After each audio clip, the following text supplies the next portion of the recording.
I am back with my man, Chad Coy, all the way out here from the Midwest, here at the Parisi Speed School, doing a bunch of continuing education development with our master coaches. Today we're going to talk about the Russian box deadlift. And did I say that right? That's right. That's perfect. That right. You hit it right. Hit it around the head. There's a new one. Chad just taught me this exercise, and I got to tell you, when he showed it to me, I was like, this is a great exercise for the posterior chain. And he has this box braced up against the squat rack because he's going to put a lot of force against the box, and it could easily slide if it wasn't braced. But Chad, talk us through this movement. Why is it important, and what are the benefits from it? You know, a lot of people have a hard time getting into position, staying in position with their deadlifts, okay? And then, so what we use this for is actually teach proper technique. It forces you to sit back into the weight. You see where my toes are? You should be able to wiggle your toes in a deadlift. But now what's gonna happen is it's gonna force me to keep the weight into my heels. My calves stay in constant contact with the box. Okay, now to give credit, I mean, I want to always give credit because Chad Smith from the West Coast actually had this on his page, and he was taught this by a Russian lifter named Mikhail Kuklayev. So I always want to give the credit to the guys who brought it to us. So, you know, and the thing is there, what they see is like, you know, we're, as a sprinting, you know, we're missing some of that glute ham tie-in. So we really want to focus on this.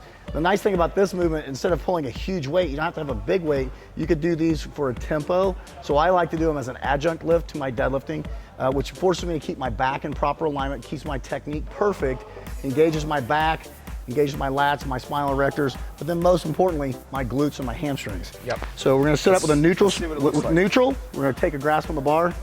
So my calves stay in constant contact with the box. Take my head's in neutral, squeeze my lats together, pull nice and slow, keeping the bar nice and tight to my body. As you can see, my toes stay up and my shin stays in a vertical shin angle.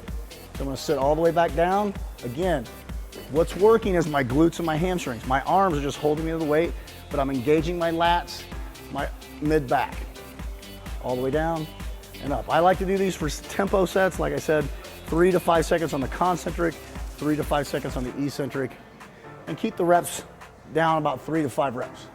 Nice and tight. Okay, and now all this is gonna do is just gonna help us to really hammer out the hamstrings and the glutes. You know, what's interesting about this exercise, guys, it's really forcing hamstring activation. You know, by keeping the shins perpendicular, you're really, you know, hip hinging in a big way. You're really, you know, activating those lats. I mean, a great movement. I think this is something you don't need a lot of weight, but having your shins up against that box, and you can see he's bleeding a little bit there. Well, you got to keep the deadlift next close to the body. That's when you can tell if you're doing it right. It's nice and tight. It's a nice knurled bar, so it's going to leave. Might take a little bit of skin off. So yeah, we don't want our kids to walk out of the facility bloody. No, but now just for the record, that happened last weekend at Nationals when I was pulling 660 pounds for reps. All right, so you had a little took a little chunk off the scale. All right. Well, hey, this is Chad Coy, so he does it special. But hey, Chad, this is some great information, a great exercise, a great way to change things up in the routine, and again, keeping it fresh. Great way to recruit the hamstrings. Yeah, it's variation, guys. It's variation. We're gonna pull all kinds of deadlifts. This is just one of the many variations that we do, and it's really about delivering the goods as far as developing the glute, the hamstring, so we can run faster. Awesome. Thanks, Chad. Good stuff.